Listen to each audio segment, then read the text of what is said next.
यं ब्रह्मा वरुणेन्द्ररुद्रमरुतः स्तुवन्ति दिव्ये सवे वेदैः साङ्गपतक्रमोपनिषदे गायन्त्यं सामगा ध्यानावस्थि तद्गतेन मनसा पश्यन्ति यं योगिनः यक्षान्तमयुसुरासुरगणा देवाय तस्मै नमः देवाय तस्मै दुर्लभं मानुषजन्मं दुर्लभं तत्त्वदर्शनं दुर्लभा सजावस्था सद्गुरो कृपा विना सद्गुरो कृपा विना अज्ञानतिमिरान्धस्य ज्ञानाञ्जनशलाकया चक्षुरुन्मीलितं येन तस्मै श्रीगुरवे नमः तस्मै श्रीगुरवे नमः गुरुर्ब्रह्मा गुरुर्विष्णु गुरुर्देवो महेश्वरः गुरुर्साक्षात् परब्रह्म तस्मै श्रीगुरवे नमः तस्मै श्रीगुरवे नमः तत्र सर्वत्र व्याप्त एवं परम पिता परमात्मा ने नमस्कार नमस्कार वो हिंदी में बोली यूट्यूब में योग अरे महायोग 10,000 साल पहले हम चले जाएंगे तो तब तो आदि संस्कृति जो भी सभ्यता संस्कार का जो विकास हुआ है तब नहीं था। धीरे धीरे धीरे हमारे ऋषि मुनियों ने प्रकृति के साथ सह-अस्तित्व जीवन शुरू किया और ये सभ्यता और संस्कृति डेवलप की। कहाँ तक डेवलप की कि मैं कौन हूँ इस प्रश्न का समाधान तक ढूंढ लिया। तो मैं शॉर्ट में बता दूंगी कि हम आए कहाँ से, कहाँ जाने वाले। ऐसे तो हम बोलते हैं कि माँ बाप ने हमें जन्म दे दिया, ऐसा नहीं। जन्म मरण तो चक्र है नहीं, मृत्यु बाद हमारा फिर जन्म, फिर मृत्यु, फिर जन्म। तो हम आए कहाँ से, ये प्रश्न जब हमारे दिल में तूफान मचा देंगे तब तो महापुरुष हमारे सामने आए, बुद्ध भगवान, महावीर, यीशु, है ना। तो हमारे मन में जब ये तूफान उठेगा तब इस लाइन पर हम आ जाएंगे। योग और महायोग, इसी के बारे में मुझे कहा है कि इसी बारे में बोलना है, आपको समझाना है। मुझे ये विषय दे दिया गया है। तो योग तो जुड़ जाना, युज धातु से योग आया, जुड़ जाना, सेल्फ टू सुपर सेल्फ साथ जुड़ जाना, आत्मा से परमात्मा, ये सब जानते हैं, सब लोग जानते हैं। योग यौगिक प्रक्रिया है। तो उसी में खास तौर पर वेद शास्त्रों से, वेदों को श्रुति शास्त्र भी बोला जाता है। श्रुति शास्त्र सुनने से जो हमारे पास आया, इसलिए श्रुति शास्त्र, श्रुति है कान। तो श्रुति शास्त्र में परमात्मा कौन है, ये सब क्या होता है और मैं कौन हूँ, ये प्रश्न का सब जवाब उसमें है। 4 वेदों या हमें मालूम है। धीरे धीरे धीरे उपनिषद काल आ गया, आरण्य, फिर उपनिषद। तो उपनिषद काल में ऋषि मुनियों ने योग का संपूर्ण व्यवस्था की। शरीर को सिद्ध करना और शुद्ध रखने, आत्मज्ञान प्राप्त करना, शांतिमय जीवन जिए और मृत्यु से ऊपर उठना, वो पतंजल योग और सांख्य योग में बताया गया है। उत्तर मीमांसा ब्रह्मसूत्र में ये तो सब है, लेकिन योग और सांख्य योग, उसी में भी पतंजलि ऋषि मुनि का योग है, वही शब्दों सिखाया जाता है। उसी में भी आत्मज्ञान की बात आती है। यम नियम आदि जो हम कर रहे थे ना, उसी के साथ मन को भी कैसे स्वच्छ करके परमात्मा के साथ कैसे जुड़ जाए, वो सब बताया भगवान रायश्री ने। तो महायोग की बात करने की मुझे बताया है कि योग और महायोग हमारे थोड़ी बात करूँ। ये आचरण का हमें ट्रस्ट करना चाहती थी, तो हमें महायोग ऐसा दिखा था, तो वहाँ से बार बार क्वेरी आती थी कि महा निकाल दो, महायोग क्या योग है। तो हमारा जो चार्टर अकाउंटेंट है वो समझा नहीं पाता। फिर मुझे बुलाया, मैंने कहा सर हम बोलते हैं ना देव महादेव, देवी महादेव, मानो महामानो बोलते हैं ना, योग महायोग, तो क्यों नहीं होता? महायोग की बात हर एक पुराण में आती है, खास तौर पर वो मार्कंडेय पुराण। महायोग की बात भी भगवान शिव ने पार्वती जी से कहा, कई टेक्निक बताई है। महायोग में स्पेशली शक्तिपात परंपरा है, वो एक टेक्निक है। तो इसलिए कहा गया है कि जैसे सारी पृथ्वी सब ये शैल वृक्ष है, सब किसी के आधार पर है, तो कि ये पृथ्वी पर आधार है, वैसे ही सर्वेषाम योग तंत्राणाम आधारो कुंडलिनी, सर्वेषाम योग तंत्राणाम आधारो कुंडलिनी, ये तंत्र शास्त्र का सार है। तो जो महायोग की बात बताती हूँ, तो महायोग आया कहाँ से? हमारे ऋषि मुनियों ने, सनकादिक ऋषि मुनियों ने ये वहां से चला आता है। सबसे पहले किसी ने अनुभव किया तो वो ऋषि ने सबको बता दिया कि भी ये करो तो आत्मज्ञान जल्दी से प्राप्त होगा। योग करने से मन, स्वास्थ्य, प्राण पर हम कंट्रोल भी ले सकते हैं, कई लाभ हम उठा सकते हैं। लेकिन जब तक हमारी ये स्पाइनल कोर्ड से जो ऊपर उठती है कुंडलिनी, ये जब नहीं उठेगी तो तब तक मुक्ति नहीं मिलेगी। योग तो करेंगे, शारीरिक शक्ति हम प्राप्त करेंगे, लंबा आयुष्य भी बना देंगे, ये सही बात है, लेकिन मुक्ति नहीं मिलेगी। मुक्ति प्राप्त करनी हो तो शक्ति जागृत होनी चाहिए। सनकादिक ऋषि ने यह फैलावा किया है, सनद सनकादि ने, वशिष्ठ मुनि ने, वाल्मीकि मुनि ने, विश्वामित्र मुनि ने ये शक्तिपात पर फैलावा किया है। त्रिपुरा रहस्य, त्रिपुर सुंदरी बोलते माता जी को। हरेक अपना आदि शंकराचार्य ने जो मठ स्थापित किया है, हरेक मठ में त्रिपुर सुंदरी माता जी की पूजा होती है। तो वो सुख यानी कि भोग और मुक्ति दोनों, भुक्ति और मुक्ति दोनों देते हैं। ये प्राप्त करते करते अंत हमें मैं कौन हूँ, उसी प्रश्न का समाधान हमें मिल जाता है। अब ये स्पेशली शक्तिपात क्या है मैं समझाती हूँ।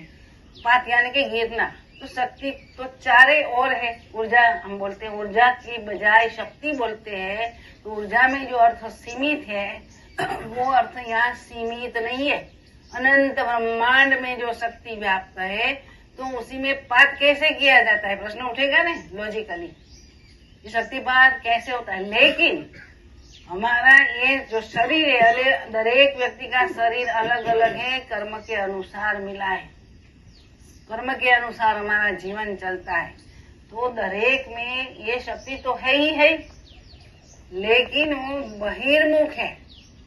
सारा बदन हमारा बना के शक्ति यहाँ से प्रवेश होती है, ये तो डॉक्टर भी बोलते हैं।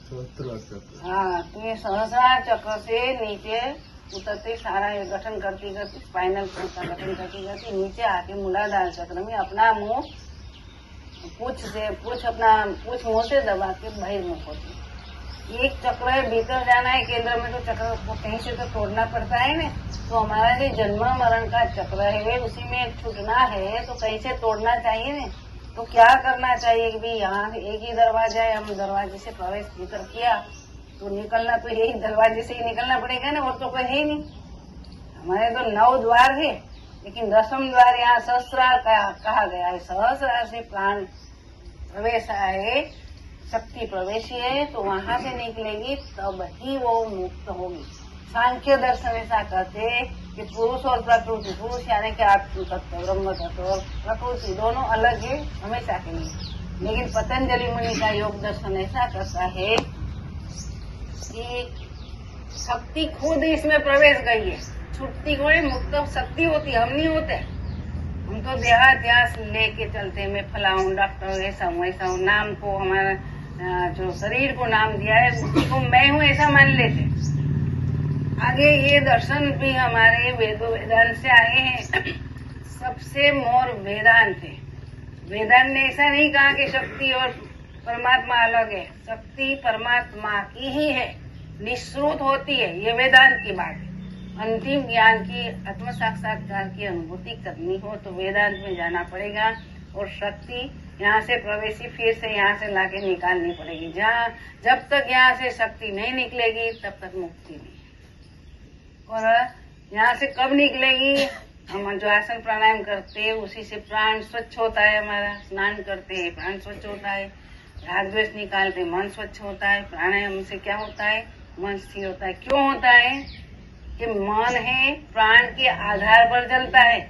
इसीलिए हम गलत शब्द बोल प्राणायाम नहीं, प्राणायाम। प्राण बता आयाम शब्द है तो हम लोग बिल्कुल गलत बोलते हैं कि प्राणायाम करते। ऐसा नहीं। आयाम का मीनिंग मालूम है ना? आयाम का मीनिंग क्या हो किसी भाई? हाँ, डायमेंशन है। तो हमारे शरीर में सब डायमेंशन समाये हुए हैं। तो प्राणायाम से जो हम श्वासोश्वास लेते हैं वो प्राणायाम नहीं है, उसके पीछे प्राणायाम का आधार है।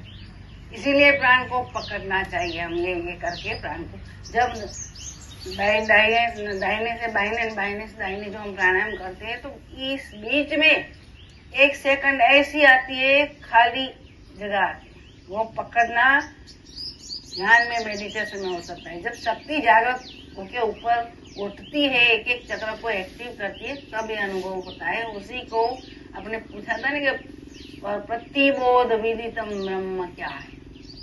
एक श्वास के भीतर जो दूसरा श्वास है इसी में एक गैप रहता है, वो गैप ही आत्मा की झलक है, हमारी आत्मा की झलक। तो प्राण तत्व आया कहाँ से? वेदांत ऐसा करते हैं कि भी ब्रह्म है, निर्विकल ब्रह्म है। उसको ऐसा लगा, नासदी सुख आदि आप देखेंगे तो मालूम हो जाए। उसको ऐसा लगा कि मैं अकेला हूँ, तो मजा चाहिए तो दो तो चाहिए नहीं, कंपेनियन तो चाहिए नहीं। इसीलिए उसने ये शक्ति, अपनी शक्ति के संकल्प के द्वारा ये सारी सृष्टि का, पहले तो चित्ती शक्ति यानी प्राण शक्ति यानी कि कुंडलिनी शक्ति योग शास्त्र में कहा जाता है, जगदम्बा कहा जाता है, अलग अलग नाम है लेकिन तो एक है। ये वेदांत में उसको चित्ती शक्ति कहा जाता है। चित्ती क्यों कहा जाता है? हो गया मेरा हाथ, चित्ती शक्ति को क्यों कहा गया है मालूम है? मैंने तो कई बार आपको बताया। चित्ती शक्ति क्यों कहा जाता है? बोलिए कितनी बार चित्ती शक्ति क्यों कहा जाता है? भगवान भाई ने अ आ ई उ बताते थे ना, अ ई उ ऐसे करो, तो इसी का भी महत्व है। अक्षरमाला का महत्व है। इसलिए हमारी संस्कृत भाषा तो परफेक्ट मानी गई है। तो चित्ती शक्ति परमात्मा के संकल्प से हुई, निश्रुत हुई। संकल्प किया और निश्रुत हो गई। तो परमात्मा है, अस्तित्व है हमारा, एब्सोल्यूट अस्तित्व बोला जाता है। तो ये सत्य है, बीइंगनेस है। सत्य से एक स्पंदन उठा यानी कि वाइब्रेशन उठा, तो उसी को बोलते चित्त। तो सत्य चित्त हो गया। चित्त बोलते वही नहीं हूँ, डबल तो नहीं, वो तो चित्त या मन का एक भाग है, उसे चित्त बोलते, या तो चित्त। और चित्त में तो है, उसी में ई प्रत्यय लगाया गया, चित्त हो गया। सत चित्ती। हमें प्रत्यय नहीं लगाओ तो सत चित्त। क्यों 1 से 2 हुआ था? आनंद के लिए। तो आनंद के लिए ये 2 हुआ तो आनंद जोड़ देते हम, तो सच्चिदानंद स्वरूप परमात्मा का हो गया।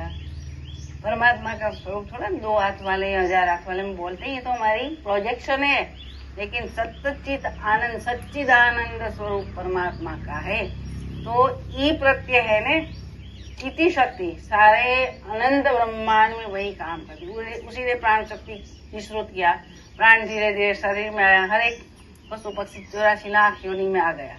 तो हमारे यहाँ बॉडी शरीर में क्या हुआ, ये मनुष्य शरीर में क्या हुआ, संपूर्ण सिस्टम डेवलप हुई है। इसीलिए शक्ति को मूलाधार से लेके सब चक्रों को एक्टिव करते करते यहाँ तक पहुँच जाते हैं। लेकिन योग करते करते हमारा शरीर तो अच्छा बन जाता है, मन भी ठीक ठीक पॉजिटिव विचारों में आ जाता है, लेकिन मुक्ति नहीं मिलती। मुक्ति चाहिए तो जहाँ से शक्ति प्रवेशी वहां से निकलनी चाहिए, ऐसा हमारा वेदांत शास्त्र कहते हैं। तो वेदांत शास्त्र आज विज्ञान भी प्रूव कर देता है। आइंस्टाइन ने भी ऐसा कर दिया है। एक ऐसी स्थिति है वहाँ thoughts, there were no thoughts. एक ऐसी स्थिति है कि जहाँ थॉट्स भी हमारे विचार भी नहीं रहते, वही स्थिति एक हमारी है, समझा नहीं पाए, लेकिन इतना तो जरूर किया हाँ।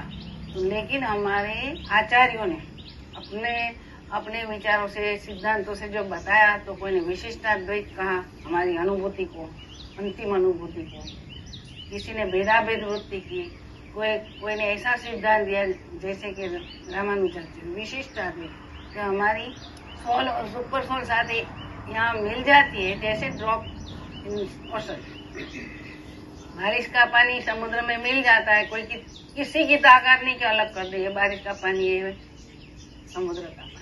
वैसे ही सोल यानी कि जीवात्मा सुपर सोल में यूनिफाइड हो जाता है, तब निर्विकल्प समाधि लगती है, जो आइंस्टाइन ने कहा ना कि देयर वेर नो थॉट्स। तो निर्विकल्प समाधि आत्मज्ञान की स्थिति है। वहां तक पहुंचने के लिए शक्ति जागृत होनी ही चाहिए। कबीर ने कहा कि 9 द्वारों का पिंजरा तामे पंछी प्राण, 9 द्वारों का ये पिंजरा है, उसी में एक पंछी प्राण नाम का रहता है। जाए तो अचरज होए, रहे तो अचरज नहीं होए।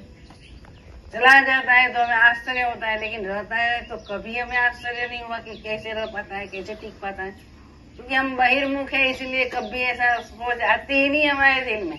लेकिन हमारे सामने हमारे प्रियजन शरीर छोड़ के चले जाते हैं, लो वो तो चला गया, ऐसा बोलते हैं ना, उसी का प्राण पंखेर उड़ गया, लेकिन कहाँ से गया? 9 द्वारों में से कहाँ से गया?